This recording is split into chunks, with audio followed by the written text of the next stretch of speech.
பக்தர்களுக்கு வேண்டிய வரங்களை வாரி வாரி வழங்கும் ஒரே அன்னை ஆதிசக்தி. ஆதிகோடி பீடம், பவித்ரபுரி சமஸ்தானம், பரமக்குடி மெயின் ரோட், குமரிக்குடி. அனைவரும் வருக, ஆதிசக்தியின் அருளை பெறுக. நிச்சயமாக விஜய் இது அவரா பண்ண போறது இல்ல. அவருக்கு வர கூட்டத்துல நெரிசல் ஏற்படுத்தணும்னு விஜய் விரும்புவாரா? இது நடந்தது ஒரு அரசியல் சம்பவமா இல்லை அரசியல் சதியா? வேலுச்சாமி தேவை அவர்கள் கேட்கவில்லை, தாவேகா தரப்பில் திணிக்கப்பட்டது. அப்படி வரும்பொழுது குறுகலான தெருவில் இவர்களை சிக்க வைத்து அங்கே நெரிசல் ஏற்பட செய்ய ஏதோ சில அரசியல் சக்திகள் வேலை செய்திருக்கின்றன, சதித்திட்டம் செய்திருக்கின்றன என்ற சந்தேகம் இயல்பாக எழுகிறது. 2000 போலீசார் இருந்தாங்க அப்படின்னு சொல்லி இப்போ தமிழக அரசு தகவல் தருது. ஆனால் இதுல எவ்வளவு தூரம் உண்மை இருக்குன்னு தெரியல. ஏன்னா 2000 போலீசார் இருந்திருந்தால் இந்த நிலைமை வந்திருக்காது. இது விஜயின் தோல்வியாக நம்ம அதை புறந்தள்ளி விட்டு போக முடியாது, அவரை மட்டும் குற்றம் சாட்டி விட்டு போக முடியாது. இது திமுக தலைமையிலான அரசின் தோல்வி. உள்துறையை, காவல்துறையை கையில் வைத்திருக்கும் தமிழக முதல்வர் முத்துவேல் கருணாநிதி ஸ்டாலின் அவர்களுடைய தோல்வி. ஏனென்றால் 40 உயிர்கள் தடியடி. இவ்வளவு கூட்டத்தில் குறுகலான இடத்தில் பெண்கள், முதியவர்கள், குழந்தைகள் இருக்கிற இடத்துல தடியடி செய்தால் நிலைமை இன்னும் படு தீவிரமாகுமே தவிர, மோசமாகுமே தவிர இவர் கட்டுக்குள் கொண்டு வர முடியாது. அப்ப கட்டுக்குள் கொண்டு வரக்கூடாது என்ற எண்ணம் இருந்திருக்குமோ என்ற சந்தேகம் எழுவது இயல்பாக இருக்கிறது. அந்த சூழ்நிலையை பார்த்தால் அந்த மாதிரி ஒரு அரசியல் உள்நோக்கம் தெரிகிறது.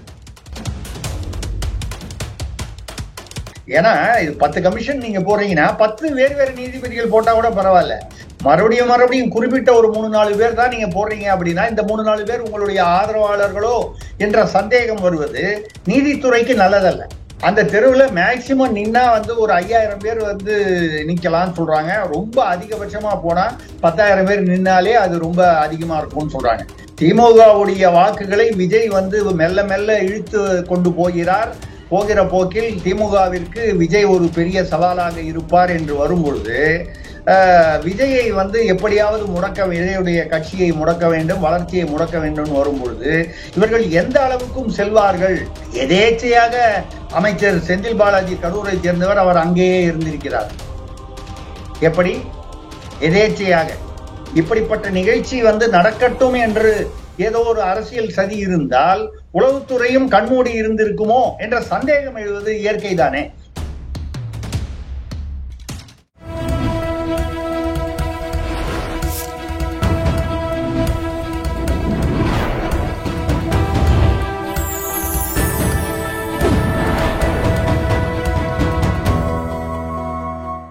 சேனல் 5 தமிழ் நேயர்களுக்கு வணக்கம். இந்த நேர்காணலில் நம்மோடு இணைந்திருப்பவர் திருசக்தி சுந்தரராமன் அவர்கள். வாருங்கள், அவரோடு பேசுவோம். சார் வணக்கம். சார் வணக்கம். சார், கரூர்ல மிகப்பெரிய சம்பவம் நடந்திருக்கு, நீங்கள் பார்த்திருப்பீங்க, தகவலை சொல்லுங்க சார் கொஞ்சம். அதாவது அரசியல் வரலாற்றில், தமிழக அரசியல் வரலாற்றில், தேசிய அரசியல் வரலாற்றில், இந்தியாவில் இதை போன்ற ஒரு துயரமான, துக்கமான, வேதனையான சம்பவம் எதுவும் இதுவரை நடைபெறவில்லை என்று சொல்லும் அளவிற்கு ஒரு மிகப்பெரிய ஒரு சம்பவம் நிறைவேறி இருக்கிறது. துக்க சம்பவம். ஏறத்தாழ 40 பேர், 39 பேர்னு சொல்றாங்க. இன்னும் 2 பேர் கவலைக்கிடமாக இருக்கிறார்கள். ஏறத்தாழ 40 பேர் இவர்கள் இறந்திருக்கிறார்கள். நெரிசலில் சிக்கி இறந்திருக்கிறார்கள் என்பது மிக கொடுமையான விஷயம். ஒரு இயற்கை பேரிடரிலோ இல்லை அந்த மாதிரி வரக்கூடிய நம்மை மீறிய, மனிதனை மீறிய சக்தியால வரல. இது மனிதர்களால் கட்டுப்பாட்டில் இருந்த சில விஷயங்களில் வந்திருக்கிறது இந்த துயர சம்பவம். அப்பாவி அவர்கள் தாவேக தொண்டர்களோ ரசிகர்களோ, விஜயுடைய ரசிகர்களாக இருக்கலாம், யாராவனாலும், இல்லை வேடிக்கை பார்க்கும் பொதுமக்களாக இருக்கலாம். அதில் மிக மிக வருத்தத்தை கொடுக்கக்கூடிய விஷயம் பெண்கள், அதான் ஆண்கள் போனா பரவாயில்லன்ற அர்த்தத்துல சொல்லல, பெண்கள், முதியவர்கள், குழந்தைகள் இவர்களெல்லாம் உயிரை விட்டிருக்கிறார்கள் இந்த நெரிசலில் என்பது கூடுதலான ஒரு துயரத்தை கொடுக்கிறது. இப்போ முதல்ல வர்ற கேள்வி நடைபெற்ற சம்பவம் தவிர்க்கப்பட முடியாததா அப்படின்னு கேட்டால் நிச்சயமாக தவிர்த்திருக்க கூடியது. இதை யார் தவிர்த்திருக்க வேண்டும் அதை பத்தி நம்ம சுருக்கமா பேசுவோம். ஏன்னா விவரங்கள்லாம் எல்லாருக்கும் தெரியும், எல்லாம் செய்தியில பாக்குறாங்க. ஆமா, இதில் பதில்களை விட அதிகமான கேள்விகளே எழுகின்றன. இந்த துயர சம்பவத்திற்கு பின்னால் உள்ள பின்னணிகளை நம்ம உற்று நோக்கி அரசியல் நோக்கிலும் பொதுவான நோக்கிலும் நான் ஒரு 48 வருட அரசியல் அனுபவத்தில், அரசியல் பத்திரிகை அனுபவத்தில் பார்க்கும் பொழுது அதிகமான கேள்விகள் எழுகின்றன. முதல் கேள்வி, அது நேரம் அங்க போயிருவோம், வருத்தத்தை தெரிவிச்சுட்டோம், அங்க போறோம். அதாவது முதல்வர் அவர்கள் உடனடியாக சென்றிருக்கிறார், கரூர் சென்று விட்டார். துணை முதல்வர் துபாய் பயணத்தை ரத்து செய்துவிட்டு உடனடியாக திரும்பி இருக்கிறார். அமைச்சர்கள் சென்றிருக்கிறார்கள். இதையெல்லாம் நாம் வரவேற்கிறோம் என்று சொல்லுவதை விட அது ஓரளவுக்கு ஆறுதல் தருகிறது என்று சொல்லுவது பொருத்தமான வார்த்தையாக இருக்கும். அதே சமயம் அப்படி செய்வதனாலேயே எல்லாருக்கும் எல்லா பொறுப்பும் அதிலிருந்து அவர்கள் தங்களை விலக்கி கொள்ள முடியாது, அதிலிருந்து தப்பித்துக் கொள்ள முடியாது. இதில் குற்றவாளிகள் யார்? இப்ப கூட பாத்தீங்கன்னா குற்ற வழக்கு அவர் புஷி ஆனந்த் பேர்லயும் சிடிஆர் நிர்மல்குமார் பேர்லயும் பிணையில் வெளியில் வர முடியாத வழக்குகளை மரணத்திற்கு காரணமானவர்கள் என்று சொல்லி வழக்கு பதிவு பண்ணியிருக்காங்க. ஆனால் நாம் கேட்க வேண்டிய கேள்விகள் இதில் 1, 2, 3 வரிசையா சொல்லியிருக்கோம். முதல்ல அவங்க வேற 2 இடத்துல விஜயுடைய அதாவது விஜயை நோக்கி சில கேள்விகள், திமுகவை நோக்கி சில கேள்விகள், அரசை நோக்கி. விஜயை நோக்கி உள்ள கேள்விகள் இவ்வளவு கூட்டம் வருது, எங்க போனாலும் உங்களுக்கு ஏற்கனவே தெரியுது. இது வரைக்கும் 3 மாநாடு நடத்திட்டீங்க. சிவானந்த சாலையிலேயே கட்டுப்பாடு இல்லாமல் தொண்டர்கள் அந்த பேரிகேட் எல்லாம் அடிச்சு வச்சு மிச்சு இப்படி ஒரு கட்டுப்பாடற்ற தன்மை நிலவியது. இதே மாதிரி நீங்க 3 மாநாடு நடத்திருக்கீங்க. பரப்புரை நடத்தும் போதும் எக்கச்சக்கமாக கும்பல் வருகிறது, கூட்டம் வருகிறது. அது ரசிகர்களா, அது வாக்கு வங்கியாக மாறுமா, இதையெல்லாம் தேர்தலும் போது பார்க்கலாம். அதை தாண்டி இன்றைக்கு சட்ட ஒழுங்கு என்ற வகையில் இவ்வளவு கூட்டம் வரும் பொழுது அதற்கான ஒரு கட்டமைப்பை நீங்கள் உருவாக்காமலேயே இவ்வளவு பெரிய ஒரு கூட்டத்தை அப்படிங்கும் போது விஜய் என்கிற ஆளுமை மீது நாம் முதலில் குற்றம் சாட்ட வேண்டியிருக்கிறது. ஏன்னா நீங்க அதற்கான கட்டமைப்பு இல்லாம கூட்டம் வருது அப்படின்னா, நான் கூட நிறைய இடத்துல சொல்லுவேன், இப்ப எக்ஸிபிஷன்ல கூட்டம் வருது, ஒரு நடிகை வந்தா கூட்டம் வருது, எல்லா இடத்துலயும் கூட்டம் வருவதற்கு மக்களுடைய ஆர்வமோ ஆர்வ கோளாறு, ஆர்வ மிகுதி காரணமாக வருகிறார்கள். ஆனால் அதை எப்படி கட்டுப்படுத்துவது என்பதுதான் ஒரு தலைவனின் கடமை. அது அந்த கடமையில் விஜய் தவறிவிட்டார், தவறிக்கொண்டே வருகிறார் அப்படிங்கிறது தான் ஏன்னா முன்னால இதே மாதிரி இப்பவும் பாத்தீங்கன்னா அந்த சம்பவத்தின் பொழுது சில பேர் மயக்கமடைந்த போது இங்கிருந்து தண்ணீர் பாட்டில்களை வீசி அடித்திருக்கிறார்கள். அதுவும் அந்த சமயத்துல மின்வெட்டு கவனிக்கவும், அந்த சமயத்தில் மின்வெட்டு. விஜய் பேசும் இடங்களில் எல்லாம் மைக் ஆஃப் ஆகும் போது ஒரு கால் விஜயுடைய தொண்டர்களுடைய ஆர்வ மிகுதியால கட் பண்ணியிருப்பாங்கன்னு ஒரு தியரி இருக்கு. இல்ல அவர் இல்ல அரசுதான் திட்டமிட்டு செய்கிறது என்று சொல்கிறார். இதில் எது உண்மை என்று தெரியாவிட்டாலும் மின்வெட்டு நடக்கிறதுன்னா இங்க கரூர்ல நடந்தது முழுக்க முழுக்க மின்வெட்டு அந்த சமயத்துல நடந்திருக்கு. இருட்டுலதான் அவர் பரப்புரையே பண்ணியிருக்காரு. அந்த சமயத்துல அந்த தண்ணீர் பாட்டில்களை தூக்கி எறியும் பொழுது அதை தண்ணீர் பாட்டில்களை பிடிப்பதற்காக தாவி அதனாலேயே நெரிசல் அதிகமாக ஒருவர் மிதித்து கொண்டு தண்ணீர் பாட்டில். அப்போ இந்த மின்வெட்டு அந்த இடத்தில் விஜய் இப்படிப்பட்ட ஒரு சூழ்நிலையில் சரியாக திட்டமிடாமல் இவரை சுத்தி பவுன்சரா வச்சுக்கிட்டாரு. 15 பவுன்சர் 20 பவுன்சர் வச்சுக்கிறாரு இவருடைய பாதுகாப்புக்கு. ஆனால் இவரை நம்பி வந்த கூட்டத்தின் பாதுகாப்புக்கு வெறும் காவல்துறையை மட்டும் நம்பி ஏமாந்து விட்டார் விஜய் என்பது விஜய் அதனால அவர் மீது குற்றம் சாட்டாமல் இருக்க முடியவில்லை. அப்படி ஏமாறாமல் இருப்பதாக இருந்தால்தான் நீங்கள் அரசியலுக்கு வர வேண்டும். நடிகராகவே இருக்க வேண்டும் என்றால் அது பிரச்சனை இல்லை. ஆனால் அரசியலுக்கு எப்பொழுது வந்திருக்கிறீர்களோ அப்போ நீங்க இதற்கான ஏற்பாடுகளை செய்ய தவறிவிட்டீர்கள் என்ற வகையில் விஜய் மீது நாம் விஜயுடைய நிர்வாகிகள், கட்சி நிர்வாகிகள், அவர் யாரா இருந்தாலும் அவர்கள் மீது நாம் குற்றம் சுமத்துகிறோம். இதை தாண்டி சில கேள்விகள் திமுக அரசை நோக்கி நம்ம வைக்க வேண்டிய அவசியத்தில் இருக்கிறது. இப்ப கூட பாத்தீங்கன்னா இன்னைக்கு காலையில நீதிபதி அவர்கள் திரு எம் தண்டபாணி அவர்களுடைய வீட்டிற்கு சென்று தாவேகா சில நிர்வாகிகள் சில ஒரு வழக்கு இதை அரசு வழக்கா உயர்நீதிமன்றம் சுவோமோட்டோவாக எடுத்து விசாரிக்க வேண்டும். இதன் பின்னணியில் பல மர்மங்கள் இருக்கின்றன என்ற அர்த்தத்தில் இப்பதான் கொஞ்ச நேரம் முன்னால, அரை மணி நேரத்துக்கு முன்னால அப்படி என்ன மர்மங்கள் அப்படின்னு பார்க்கும் பொழுது அவசரமாக பாத்தீங்கன்னா அருணா ஜெகதீசன் அவர்களுடைய தலைமையில் ஒரு சிறப்பு புலனாய்வு குழு நம்மளதான் இந்த ஒன் மேன் கமிஷன் வைக்கிறதுக்குனே ஒரு 4 பேர் வச்சிருக்காங்க. அவங்க எதானாலும் அந்த திருப்பி அந்த 4 பேர் தான் மாறி மாறி வந்து விசாரணை கமிஷனாக வைப்பது என்பது. ஏனென்றால் அதாவது முடிவுகளை முதலில் வந்து முடிவு செய்து கொண்டு விசாரணை செய்வது போல், நான் யாரையும் எந்த நீதிபதியையோ ஓய்வு பெற்ற நீதிபதியோ நான் வந்து விமர்சனம் செய்யவில்லை. அந்த சூழ்நிலையை பார்த்தால் அந்த மாதிரி ஒரு அரசியல் உள்நோக்கம் தெரிகிறது. மக்களுக்கு அப்படி ஒரு யூகமோ சந்தேகமோ வருவதற்கு வாய்ப்பு இருக்கிறது. ஏன்னா இது 10 கமிஷன் நீங்க போறீங்கன்னா 10 வேறு வேறு நீதிபதிகள் போட்டா கூட பரவாயில்ல. மறுபடியும் குறிப்பிட்ட ஒரு 3-4 பேர் தான் நீங்க போடுறீங்க அப்படின்னா இந்த 3-4 பேர் உங்களுடைய ஆதரவாளர்களோ என்ற சந்தேகம் வருவது நீதித்துறைக்கு நல்லதல்ல. நாம் நீதித்துறையை குற்றம் சொல்லவில்லை. நீதிபதிகளுக்கோ அந்த விசாரணை மீது உள்ள மக்களுக்குள்ள நம்பிக்கை வந்து பரிபூர்ணமாக இருக்காது. நாம கேட்க வேண்டிய கேள்விகளை வேகமா கேட்டுருவோம். முதல்ல வந்து அவங்க தாவேகாவுடைய தரப்புல வந்து 2 இடங்கள் சொல்லியிருக்காங்க. முதல்ல அனுமதி கேட்டிருக்காங்க. 2 இடத்திலும் அனுமதி மறுக்கப்பட்டிருக்கிறது. எங்க வேலுச்சாமி தெருவில் வந்து வைத்துக் கொள்ளுங்கள் என்று சொன்னதே தமிழக அரசு தான், காவல்துறை தான். வேலுச்சாமி தெருவு வந்து குறுகலாக இருக்கிறது என்று புஷி ஆனந்த் அவர்கள் மறுத்திருக்கிறார் ஏற்றுக்கொள்வதற்கு.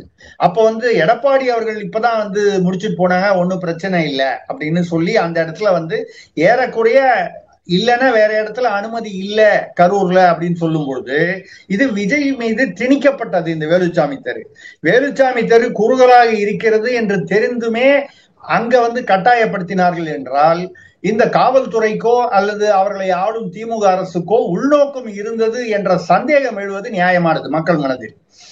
அது மட்டும் இல்லாமல் அந்த தெருவுல மேக்சிமம் நின்னா வந்து ஒரு 5000 பேர் வந்து நிக்கலாம்னு சொல்றாங்க. ரொம்ப அதிகபட்சமா போனா 10,000 பேர் நின்னாலே அது ரொம்ப அதிகமா இருக்கும்னு சொல்றாங்க. இப்ப வந்து காலையில உள்ள செய்திகள் 27,000 பேர் இருந்தாங்கன்னு சொல்றாங்க. சில பேர் 50,000 வரைக்கும் இருந்தாங்கன்னு சொல்றாங்க. இது எண்ணிக்கையெல்லாம் சொல்ல முடியாது. ஆக 3 மடங்கு 5 மடங்கு கூட்டம் வரலாம் என்று, ஏன்னா அவர் குறித்த நேரத்தில் வர வேண்டும் என்று உதயநிதி துணை முதல்வர் பேசியிருக்கிறார். விஜய் குறித்த நேரத்தில், என்னைக்கு தேர்தல் பரப்புரையில போறவங்க குறித்த நேரத்துல வந்திருக்காங்க.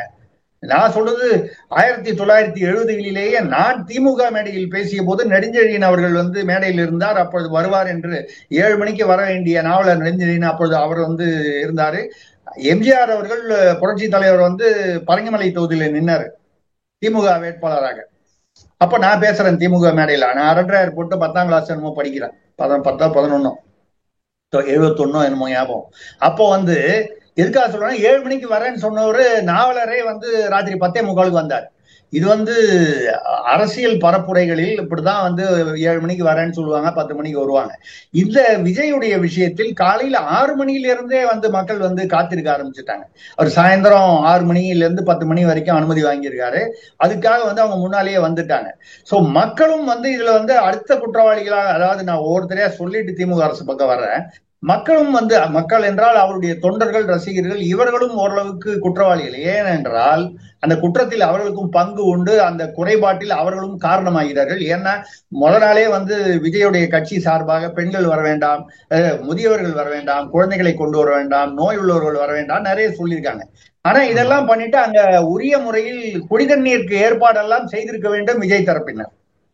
இப்ப விஜய் தரப்பினரையும் ஆர்வ கோளாறுனால வந்த மக்களையும் விட்டுட்டு அரசு பாத்தீங்கன்னா வேலுச்சாமி தெருவை வந்து ஏறக்குறைய கட்டாயப்படுத்தி குறுகலான தெருவில் வந்து வரும்பொழுது சில சந்தேகங்கள் எழுகின்றன. ஆம்புலன்ஸ் எல்லாம் வந்திருக்கு. திடீர்னு அந்த நெரிசல் ஏற்பட்டவன அந்த இருட்டுல வந்த ஆம்புலன்ஸ்ல பெரும்பகுதி வந்து விஜய் படம் போட்டது, விஜயுடைய உருவப்படம் போட்டு அந்த கட்சி பேர் போட்டாரு. நான் பார்த்த வரைக்கும், நான் கேள்விப்பட்ட வரைக்கும், தகவல் வந்த வரைக்கும் 20-25 ஆம்புலன்ஸுக்கு மேல விஜய் படம் போட்டு வந்திருக்கு. அவ்வளவு ஆம்புலன்ஸ் வேற எந்த ஊர்லயும் விஜய் வந்து அவருடைய ஊர்வலத்தில் பின்னால் செல்வதாக இதுவரை நாம் காண முடியவில்லை.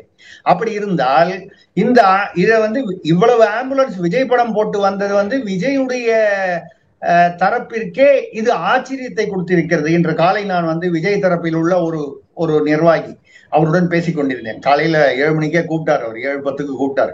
அப்படி கூப்பிடும் போது பேசும்பொழுது அவரே சொல்றாரு, இவ்வளவு ஆம்புலன்ஸ் விஜய் படம் போட்டு நாங்க எங்க பக்கத்துல இருந்து தயார் பண்ணலை அப்படின்னு அவர் வந்து அதிகாரபூர்வமாக யாரும் சொல்லல, அன்னபிஷியலா வந்து பகிர்ந்துக்கிறார். அப்படி என்றால் அது உண்மை என்றால் விஜய் படம் போட்ட ஆம்புலன்ஸுகள் எங்கிருந்து முளைத்தன இருக்கும் பொழுது எல்லாருடைய சந்தேகமும் யாரை நோக்கி திரும்பும்? ஆளுங்கட்சியான திமுக அரசை நோக்கி தான் திரும்பும். ஏன்னா இப்படி செய்யக்கூடியவர்கள், செய்யக்கூடிய வசதி, வாய்ப்பு, பலம் பொருந்தியவர்கள், வலிமை பொருந்தியவர்கள். திமுகவுடைய வாக்குகளை விஜய் வந்து மெல்ல மெல்ல இழுத்து கொண்டு போகிற போக்கில் திமுகவிற்கு விஜய் ஒரு பெரிய சவாலாக இருப்பார் என்று வரும்பொழுது விஜயை வந்து எப்படியாவது விஜயுடைய கட்சியை முடக்க வேண்டும், வளர்ச்சியை முடக்க வேண்டும் வரும்பொழுது இவர்கள் எந்த அளவுக்கும் செல்வார்கள் திமுக அப்படிங்கிறது வந்து அந்த காலத்துல அண்ணாமலை பல்கலைக்கழகத்துல கௌரவ டாக்டர் பட்டம் கொடுக்கிற காலத்திலிருந்து நாம் திமுகவை உற்று நோக்கி கொண்டுதான் அரசியல் நோக்கில் பார்த்து கொண்டு வருகிறோம். இவர்கள் தன்னுடைய நலனுக்காக எந்த அளவுக்கும் செல்வார்கள். அதுவும் இப்ப வந்து ஆட்சிக்கு வர முடியுமா, வாழ்வா சாவான்னு திமுகவுடைய வெற்றி வந்து இருக்கக்கூடிய ஒரு சூழ்நிலையில் உதயநிதி அவர்கள் வந்து அடுத்தது முதல்வராக வரணும், அதுக்கப்புறம் இன்பநிதி வரணும்னு இப்படிப்பட்ட இவர்களுடைய கட்டாயங்கள், அழுத்தங்கள் இருக்கும் பொழுது இந்த கேள்விகள் முக்கியத்துவம் பெறுகின்றன. இது வந்து நடந்தது வந்து ஒரு அரசியல் சம்பவமா இல்லை அரசியல் சதியா? அரசியல் சதியோ என்று நினைக்க வந்து சில கேள்விகள் எழுகின்றன. அதுல ஒண்ணுதான் இந்த மர்ம ஆம்புலன்ஸுகள். இந்த மர்ம ஆம்புலன்ஸுகள் விஜயுடைய கட்சிக்கே தெரியாமல், விஜயோட கட்சியுடைய நாலேஜ் இல்லாமல் எப்படி விஜய் படம் போட்டு அப்ப தயார் பண்ணி வச்சிருக்காங்கன்னா இதுக்கு முன்னால. அதோட இன்னும் வந்து பாத்தீங்கன்னா கொஞ்ச நாளைக்கு முன்னால வந்து முப்பெரும் விழா இதே கரூர்ல நடந்துச்சு, திமுக அரசு நடத்தியது. அதுல 1 லட்சம் பேர் கூட்டினாங்க, 1.5 லட்சம் பேர் மழையில நின்னாங்கன்னு சொல்றாங்க. அதுல வந்து 5000 பேர் போலீஸ் இருந்ததாக சொல்லப்படுகிறது. இதுல வந்து ஒரு 50,000 பேர் வந்தாங்க, 28,000 பேர் வந்தாங்க, ஆக 30-50,000 பேர் வந்திருக்காங்க. அது நடந்தது ஒரு பெரிய கரூர் அருகில் ஒரு மிகப்பெரிய மைதானத்தில் நடந்தது, வெட்ட வெளியில். அப்ப நீங்க அனுமதி கொடுக்கும் போதே பரப்புரைக்கு வேலுச்சாமி தெரு போன்ற குறுகிய தெருவில் கொடுக்காமல் ஒரு மைதானத்துல எங்கேயாவது நீங்க வச்சுங்க உங்களுடைய பரப்புரையை சொல்லி இருந்தால் இந்த பிரச்சனை வந்திருக்காது. வேலுச்சாமி தெருவை அவர்கள் கேட்கவில்லை, தாவேகா தரப்பில் திணிக்கப்பட்டது. அப்படி வரும்பொழுது குறுகலான தெருவில் இவர்களை சிக்க வைத்து அங்கே நெரிசல் ஏற்பட செய்ய ஏதோ சில அரசியல் சக்திகள் வேலை செய்திருக்கின்றன, சதித்திட்டம் செய்திருக்கின்றன என்ற சந்தேகம் இயல்பாக எழுகிறது.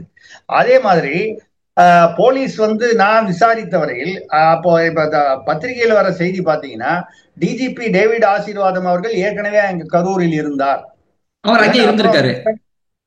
அப்படின்னு சொல்லி ஒரு தகவல் வந்திருக்கு அரசுல இருந்து. அதுக்கப்புறம் வந்து இவ்வளவு எஸ்பிகள் இருந்தார்கள், சூப்பரண்ட் ஆஃப் போலீஸ் கண்காணிப்பாளர்கள், இவ்வளவு டிஎஸ்பிகள் இருந்தார்கள், 2000 போலீசார் இருந்தாங்க அப்படின்னு சொல்லி இப்போ வந்து தமிழக அரசு தகவல் தருது. ஆனால் இதுல எவ்வளவு தூரம் உண்மை இருக்குன்னு தெரியல. ஏன்னா 2000 போலீசார் இருந்திருந்தால் இந்த நிலைமை வந்திருக்காது. இன்னொன்னு நாங்க யோசனை பண்ணீங்கன்னா மெரினா கடற்கரையில் வந்து இந்த வான்வெளி அந்த இது நடந்தது, ஏர் ஷோ நடைபெற்றது. அந்த ஏர் ஷோல அத்தனை முதல்வர், துணை முதல்வர், அதாவது அப்பொழுது அமைச்சராக இருந்தார், துணை முதல்வராக இருந்தார், அவருடைய குடும்பம், அமைச்சர்கள் குடும்பம், இவர்கள் எல்லாம் பாதுகாப்பாக வந்து செல்ல முடிந்தது. ஆனால் பொதுமக்கள் வந்து 5 பேர் இறந்து போனார்கள் நெரிசலில். ஆம்புலன்ஸ் கூட வந்து அவர்களிடம் அணுகுவது, அதாவது கூட்டத்திற்குள் சென்று பாதிக்கப்பட்டவர்களை, காயமுற்றவர்களை, வந்து மயக்கமடைந்தவர்களை வந்து அவங்களை பிக்கப் பண்றதுக்கே 3/4 மணி நேரம் 1 மணி நேரம் ஆச்சுன்னாங்க. இங்க வந்து சருன்னு ஆம்புலன்ஸ் வந்துருச்சு. அதை தாண்டி தடியடி வேறு நடந்திருக்கிறது. தாவேகா தொண்டர்கள் தடுத்தார்கள் ஆம்புலன்ஸ். லாஜிக்கா யோசனை பண்ணா தாவேகா தொண்டர்கள் வந்து தங்கள் தொண்டர்கள் வந்து ஆம்புலன்ஸில் காயப்பட்டு உயிருக்கு போராடி சென்று கொண்டிருக்கிறார்கள் என்றால் அந்த ஆம்புலன்ஸை தடுப்பதற்கான காரணம் இல்லை. சில ஆம்புலன்ஸ்கள் காலியாக வெளியே சென்றன, அதனால்தான் தடுத்தார்கள் என்று தாவேகா கூறுகிறது. காலியா ஆம்புலன்ஸ் வெளியில போனா அப்போ வந்து ஒரு பெரிய, அதாவது விஜயால் மக்களுக்கு எவ்வளவு பெரிய பாதிப்பு ஏற்பட்டது என்பதை மிகைப்படுத்தி காட்டுவதற்காக காலி எனக்கு அந்த ஆம்புலன்ஸ் யாரையா பிக்கப் பண்ணிட்டு போனோமா இல்லையா? அப்படி இல்லைன்னால் காலி ஆம்புலன்ஸ் என்று இருந்தது உண்மையாக இருக்கும் பட்சத்தில், ஏன்னா எடப்பாடி அவர்கள் கூட பேசியிருக்காரு, ஆம்புலன்ஸ் வந்து மறுபடியும் வந்து இதே பிரச்சனை, அப்ப அவர் ஏற்கனவே ஆம்புலன்ஸ் உள்ள வருதுன்னு ஏற்கனவே பேசிக்கிட்டு இருக்காரு. இப்பொழுதும் இந்த ஆம்புலன்ஸை சுற்றி மர்மங்கள் இருக்கின்றன, விஜய் படம் போட்டதோ போடாததோ. இதோட வந்து டிஜிபி லா அண்ட் ஆர்டர் சட்ட ஒழுங்கா இருக்கக்கூடிய டேவிட் ஆசீர்வாதம் அங்கதான் இருந்தாருன்னு ஒரு செய்தி தகவல் வருது. அந்த தகவல் உறுதிப்படுத்தப்பட்ட தகவலா நமக்கு தெரியல. அப்படியா இருந்தால் விஜய் நாமக்கல் போனாரு, அதுக்கு முன்னால நாகை திருவாரூர் போனாரு, அதுக்கு முன்னால மதுரை போனாரு, திருச்சி போனாரு, எல்லா இடத்துக்கும் வந்து தமிழ்நாட்டின் சட்ட ஒழுங்கு டிஜிபி அங்க போய் இருக்காரா அப்படின்னா அது வந்து நம்பும்படியாக இல்லை. எதேச்சையாக அங்கு இருந்தார் என்று சொன்னால் வேணால் நம்பலாமே தவிர, விஜய் போற இடம் அப்படின்னா எடப்பாடி போறாரு, சீமான் கூட்டம் போடுறாரு, எல்லா இடத்துலயும் டிஜிபி லாண்ட் ஆர்டர் அந்தந்த மாவட்ட அந்த ஏரியால உள்ள எஸ்பி டிஎஸ்பி இவங்கெல்லாம் இருக்காங்கன்னு சொன்னா அதுல ஒரு அர்த்தம் இருக்கு. இவர் இருந்தார் என்பது என்ற தகவல் உண்மையாக ஏற்கனவே இருந்தார் என்றால் அப்பொழுது திமுகவை நோக்கி நாம் மக்கள் சுட்டும் விரல் இன்னும் கொஞ்சம் உறுதிப்படுகிறது. அதே மாதிரி அன்னைக்கு முப்பெரும் விழாவுக்கு கூட்டப்பட்ட கூட்டம், ஏன்னா மழை பெஞ்சவொன்னா கலைஞ்சு போச்சு, அதெல்லாம் நம்ம பார்த்தோம். காலியா பின்னாலெல்லாம் காலியா இருந்ததுன்னு ஸ்டாலின் அவர்கள் பேசும்போதே கூட்டம் கலைந்து செல்றதெல்லாம் பார்த்தோம். அப்படிப்பட்ட கூட்டத்திற்கு 5000 பேருக்கு மேல போலீஸ போட்டவங்க இங்க உண்மையிலேயே 2000 பேர் போலீஸ் தான். இந்த வீடியோக்கள் நம்ம நேற்று ராத்திரியில காவல்துறையினரே பார்க்க முடியல, காவல்துறையினரே எனக்கு கிடைத்த கரூர் நாமக்கல் பகுதியிலிருந்து எனக்கு வந்த தகவலில் உடனே சொல்லுவாங்க இவருக்கு என்ன தகவல் வந்ததுங்க. நமக்கும் தகவல் இருந்ததுனாலதான் 15 வருஷம் அரசியல் இந்த பக்கம் அதிமுகவிலோ திமுகவிலோ ரகசியமாக நடப்பதெல்லாம் நம்ம அட்டப்படத்துல போட்டு வெளிப்படுத்திய முதல் பத்திரிகை தமிழக அரசியலாக இருந்தது என்றால் நமக்கும் தொடர்புகள் உள்ளன என்பதை பற்றி தான் சொல்கிறோம். நம்ம வாய்க்கு வந்தது சொல்லணுங்கிறதுக்காக சொல்லல, அதாவது யூடியூபுக்காக சொல்லல. அப்படி வரும்பொழுது 500 போலீஸ்காரர்களுக்கு மேல் அங்கு இருக்க சாத்தியம் இல்லை அப்படிங்கிறது தான் ஒண்ணு. இதை நாம் பார்க்கும் வீடியோல நம்ம எவ்வளவு பேர் போலீஸ்காரங்களும் திருப்பி திருப்பி ஒரே வீடியோவை காமிக்கிறாங்க. நம்ம அதை கணக்கு பண்ணோம்னா 500 பேருக்கு மேல இருப்பதற்கான சாத்திய கூறுகள் நமக்கு தென்படவில்லை.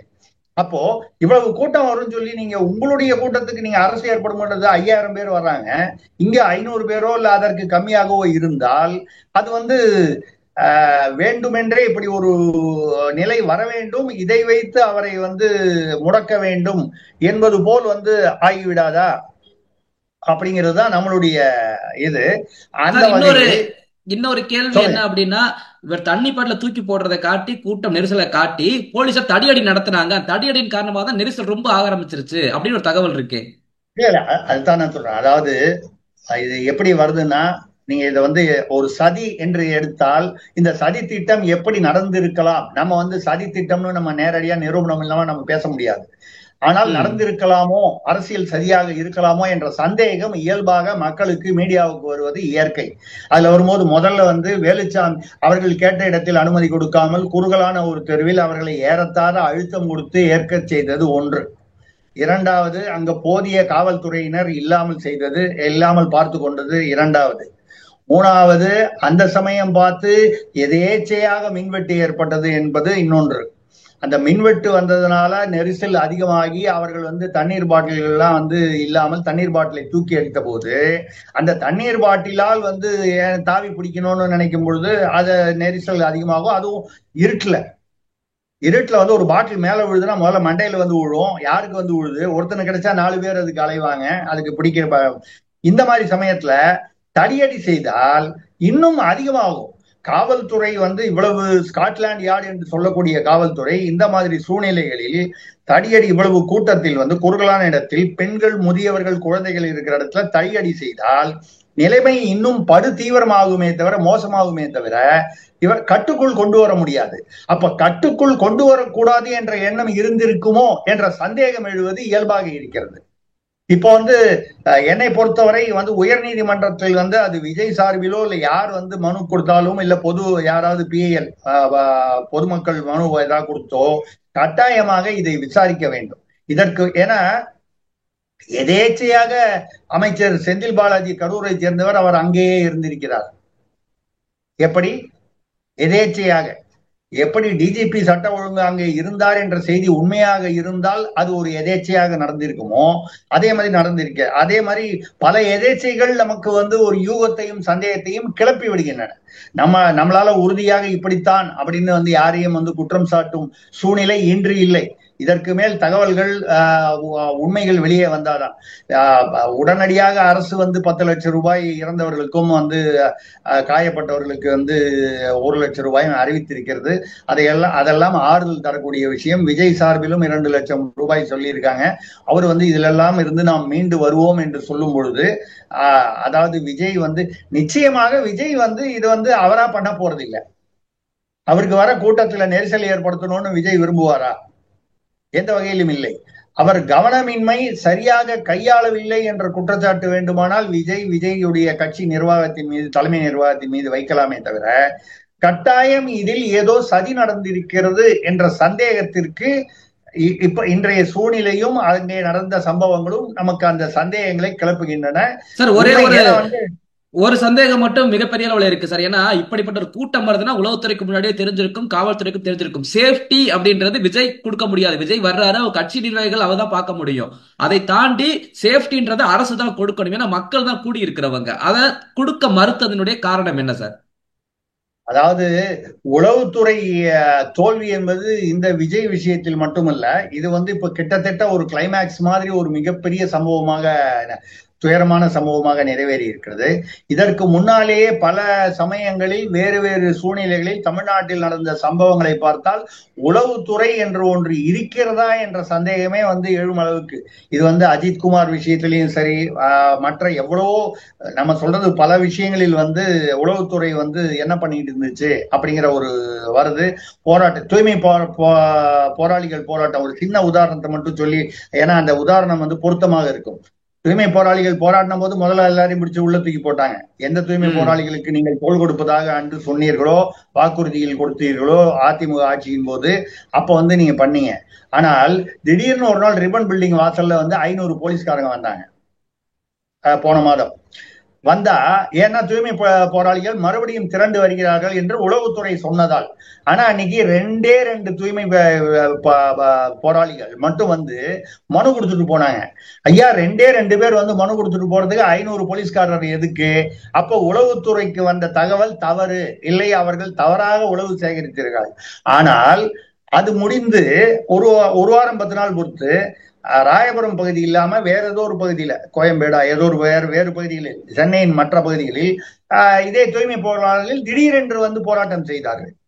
அப்போ சாதாரண படிக்காத பாமர தூய்மை பணியாளர்கள் அளவில் தமிழ்நாட்டில் உள்ள உளவுத்துறையை அவர்களை கண்கட்டி வித்தை காட்டுவதை போல் அவர்களால் செய்ய முடிகிறது என்றால், தமிழ்நாடு காவல்துறையின் திறன் என்ன ஆயிற்று? உளவுத்துறை என்ன செய்து கொண்டிருக்கிறது? அவர்களுக்கு திறமை இல்லை நம்ம நம்பல, திறமை இருக்கு. ஆனால் அவர்கள் வழக்கம் போல அவர்களுடைய கைகள் கட்டப்பட்டிருக்கின்றன. உளவுத்துறை ஒரு கால் இப்படிப்பட்ட நிகழ்ச்சி நடக்கட்டும் என்று ஏதோ ஒரு அரசியல் சதி இருந்தால் உளவுத்துறையும் கண்மூடி இருந்திருக்குமோ என்ற சந்தேகம் எழுவது இயற்கை தானே. இல்லைன்னா உளவுத்துறை முன்னாலேயே இவ்வளவு பேர் வராங்கன்னு தெரிஞ்சிருந்தா, காவல்துறை மட்டும் இல்ல, நீங்கள் மக்கள் கூடுகிறார்கள், அவர்கள் விஜயுடைய தொண்டர்களா, பாஜக தொண்டர்களா, அதிமுகவா, சீமானின் தொண்டர்களா, இதெல்லாம் அவசியம் இல்ல. தமிழ்நாட்டு மக்கள் அவர்களுடைய பாதுகாப்பிற்கும் நலத்திற்காகவும் குடிதண்ணீர் வச்சிருக்கலாமே. ஏங்க டாஸ்மாக் கடையில குடிச்சிட்டு போறவனுக்கெல்லாம் குடிதண்ணீர் ப்ரொவைட் பண்றீங்க, மற்றதுக்கெல்லாம் உங்களுக்கு மற்ற விஷயங்களுக்கு எல்லாம் பண்றீங்க. இதுவே உங்களுடைய முப்பெரும் விழா என்றால் அங்க சீட்ல நீங்க மிக்சர், மைசூர் பாகு வரைக்கும், குடிதண்ணீர் பாட்டில் வரைக்கும் வச்சீங்கல்ல. இதையே விஜய் ஏன் செய்யவில்லை என்று கேட்டால் அந்த கேள்வியில் நியாயம் இருக்கிறது, நான் மறுக்கவில்லை. ஆனால் விஜய் என்ற ஒரு கட்சி இப்ப தனிப்பட்ட கட்சி ஆட்சியில் இல்லை. அவர் புதுசாக புதிய வரவு. அவர் எல்லாமே செஞ்சிடுவாரு அப்படின்னு எதிர்பார்த்து கடைசியில இறந்து போனவர்களை நீங்க இல்ல பாதிக்கப்பட்டவர்கள் தாவேகா தொண்டர்கள் என்று பார்க்காதீர்கள். அவர்கள் தமிழ்நாட்டின் குடிமக்கள் என்ற வகையில் பார்த்தால் நிச்சயமாக திமுக அரசு இதற்கு பொறுப்பேற்க வேண்டும். காவல்துறை டிஜிபி, சட்ட ஒழுங்கு டிஜிபி இப்படி நடந்ததுக்கு உளவுத்துறை தலைவர் இவர்கள் மூவரும் உடனே பதவி விலக வேண்டும். ஏனென்றால் இது ஒரு மிகப்பெரிய ஒரு நிர்வாகத்தின் தோல்வி. இது விஜயின் தோல்வியாக நம்ம அதை புறந்தள்ளி விட்டு போக முடியாது, அவரை மட்டும் குற்றஞ்சாட்டி விட்டு போக முடியாது. இது திமுக தலைமையிலான அரசின் தோல்வி. உள்துறையை, காவல்துறையை கையில் வைத்திருக்கும் தமிழக முதல்வர் முத்துவேல் கருணாநிதி ஸ்டாலின் அவர்களுடைய தோல்வி. ஏனென்றால் 40 உயிர்கள் விலை மதிக்கப்படியாத, அவர் எந்த கட்சியாவனா இருக்கட்டுங்க, இதுல நிறைய பேர் அவருடைய கட்சி தொண்டர்களாக இல்லாமல் சாதாரணமாக விஜயை வேடிக்கை பார்க்க வந்தவர்களாக கூட இருக்கலாம். அவர்கள் திமுகவின் வாக்காளர்களாக கூட பின்னால் இருக்கக்கூடிய வாய்ப்பு இருக்கிறது. ஒரு நடிகரை பார்க்க வேண்டும் அப்படின்ற ஒரு ஆர்வத்தில் வருவாங்க, கட்சி சார்பற்று வரலாம். ஆக அவர்களை தாவேகா தொண்டர்கள் என்று பார்க்காமல், விஜயுடைய ரசிகர்கள் என்று பார்க்காமல், தமிழ்நாட்டு குடிமக்கள் என்று பார்த்தால் இவர்களுடைய 40 பேருடைய இறப்பிற்கு, துயர மரணத்திற்கு தமிழக அரசுதான் முதன்மை பொறுப்பு. அதே சமயத்தில் விஜய் இது அனுபவமின்மை காரணமாகவும் கவனமின்மை, சரியாக திட்டமிட முடியாத ஒரு சூழ்நிலை. அவருக்கு பக்கத்துல அரசியல்வாதிகள் யாருமே இல்லை ஆலோசனை சொல்வதற்கு. கட்டமைப்பை உருவாக்காமலேயே இப்படிப்பட்ட அவர் இந்த வேலுச்சாமி தெருவுல ஒத்துக்கிட்டு இருக்க கூடாது. எங்க தவறு பண்ணிட்டாருன்னா, குறுகலான தெரு வரும் பொழுது நம்மள குறுகலான தெருவில் வைக்க சொல்றாங்களே அப்படின்னு திமுகவுடைய வரலாற்றை புரட்டி பார்த்து திராவிடம் என்றால் என்ன என்று புரிந்து கொண்டு எப்படியெல்லாம் செய்யக்கூடிய வாய்ப்பு இருக்கிறது அப்படிங்கறத அவர் சிந்தனை பண்ணியிருக்கணும். அவர் அந்த கூட்டத்தை பார்த்து உணர்ச்சி வசப்பட்டு விட்டாரே தவிர அதில் போதிய கவனமும் சிந்தனையும் செலுத்தவில்லை என்பது வருத்தத்துக்குரியது. இது எந்த வகையிலும் அரசியலை பாதிக்கலாம். திமுக மீது, அரசு மீதுதான் குற்றம் என்ற தகவல்கள் மேலும் மேலும் உறுதிப்பட்டால், சந்தேகங்கள் உறுதியாகும் பட்சத்தில் இந்த சம்பவம் 40 பேருடைய உயிர் பலி என்பது திமுக அரசுக்கு எதிராகவே திரும்பலாம். நீங்க விஜய்க்கு முடக்க வேண்டும் என்று எதிர்பார்த்தது ஒரு விதத்தில் நீங்கள் விஜய்க்கு ஏதோ ஒரு உதவி செய்தால் போல் ஒரு சூழ்நிலையை உருவாக்கி விடக்கூட வாய்ப்பு இருக்கிறது. நான் எந்த பக்கமும் அது திமுகவுக்கு சாதகமா அமையலாம், விஜய்க்கு சாதகமா அமையலாம், இல்ல யாருக்கோ சாதகமா அமையலாம். இப்ப சாதக பாதங்களை யாரோ வெற்றி பெற்று போட்டு ஒரு ஆட்சி வந்தால் இன்னொரு ஆட்சி கவிழத்தான் கவிழும். அது எந்த ஆட்சியா இருந்தாலும், இல்ல மறுபடியும் ஆட்சிக்கு வரலாம். ஆனால் 40 பாமர மக்களின் உயிர் போய் இருக்கிறது என்பது மிக மிக இது வேற எங்கேயுமே நடக்கல. அதாவது மிகப்பெரிய ஆன்மீக கூட்டங்களில் அந்த மாதிரி கும்பமேளா மாதிரி இடங்கள்ல நடந்ததுன்னா கூட அங்கெல்லாம் லட்சக்கணக்கில் வந்தாங்க. ஆனா அந்த இடங்கள்லாம் பாத்தீங்கன்னா மிக பரந்த இடங்களை தாண்டி அது நடந்தது. இது ஒரு குறுகலான தெருவுல 30,000 பேர் 50,000 பேர் எப்படிங்க வர முடியும்? ஒரு 200 பேர் பைக்ல போனாலே அந்த தெரு, சென்னையில நீங்க இடத்த பாருங்க, எந்த இடத்துக்கு போனாலும் சேர்ந்த மாதிரி டிராபிக் ஜாம்ல மாட்டினா 1 மணி நேரம் 2 மணி நேரம் ஆகுது வெளியே வர்றதுக்கு. அப்படிப்பட்ட ஒரு குறுகலான தெருவில் 30,000 பேர் 50,000 பேர் கூடுவார்கள் என்று தெரிந்து உளவுத்துறை அமைதியாக இருந்தது என்றால், அந்த அமைதிக்கு பின்னால் என்ன எண்ணம், என்ன கருத்தியல், என்ன கண்ணோட்டம் இருந்தது என்பது மிகப்பெரிய ஒரு கேள்வியாக, சவாலாக இருக்கிறது. போக போக தகவல்கள் தெரியும், பார்ப்போம். ஓகே சார், பல்வேறு தகவல்கள் தந்தமைக்கு ரொம்ப நன்றி சார். தொடர்ந்து பேசுவோம். நன்றி, வணக்கம்.